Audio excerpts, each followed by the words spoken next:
Welcome to qnawire. Okay, so let's consider the following three Lewis structures.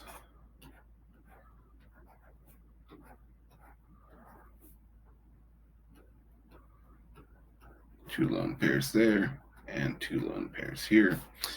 I have something similar, but it's rearranged with two lone pairs here, and two lone pairs here.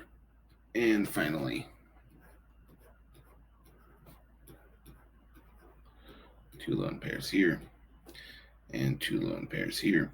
And each of these has an overall formal charge of -1.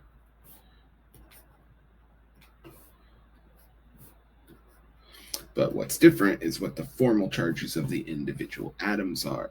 So carbon here is in group 4.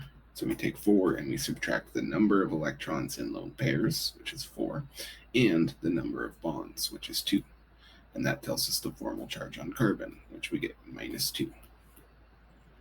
Okay, so for nitrogen, it's in group 5. So we do 5 minus no electrons in lone pairs, 4 bonds, formal charge of +1.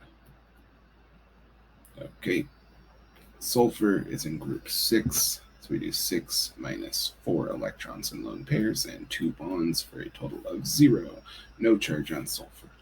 And we'll just continue doing this. Okay, so now we've got nitrogen. It's in group 5. It's got 4 electrons in lone pairs and 2 bonds. So that's a formal charge of -1. Carbon is in group 4. No electrons in lone pairs, but 4 bonds. Carbon's 4 bonds is neutral. Sulfur, this is the same as we had before. This will also be neutral, right? 2 bonds, 2 sets of lone pairs. Okay, now this one we've also already calculated. It's carbon with 2 bonds and 2 lone pairs. That's -2 formal charge. Okay, sulfur with only 4 bonds, we haven't done that. Sulfur's group 6, no electrons in lone pairs, 4 bonds, equals +2. Nitrogen with 2 bonds and 2 lone pairs, we already did, that's -1. Okay, so now we have to decide which will exist in nature or not.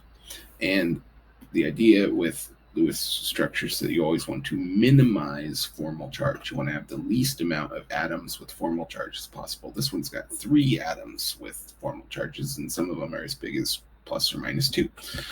So this is the worst structure, meaning it's the one that won't appear in nature, or is the least likely to appear in nature. So our answer is B, 2.